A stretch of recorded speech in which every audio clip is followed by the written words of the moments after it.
درود پاک پڑھ لیں۔ اللہم صلی علی سیدنا مولانا محمد بارک وسلم صلو علیہ صلاۃ و سلام علیک یا رسول اللہ یا نبی اللہ یا حبیب اللہ۔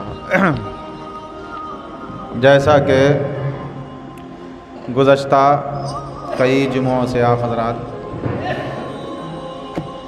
غیبت کے تعلق سے وعیدات اور اس کی وضاحت و تفصیل آپ حضرات نے سماعت فرمائی، خصوصاً آج بھی وہی آیت کریمہ میں نے آپ حضرات کی سماعتوں کے حوالے کر دی ہے۔ تو غیبت کے بارے میں آپ سمجھ ہی گئے کہ کیا غیبت ہے اور کیا نہیں ہے، اس سے بچنے کے لیے ہمیں کیا کرنا چاہیے، جسے ہم اور آپ اپنی توجہ میں نہیں لاتے، جسے ہم گناہ بھی شمار نہیں کرتے۔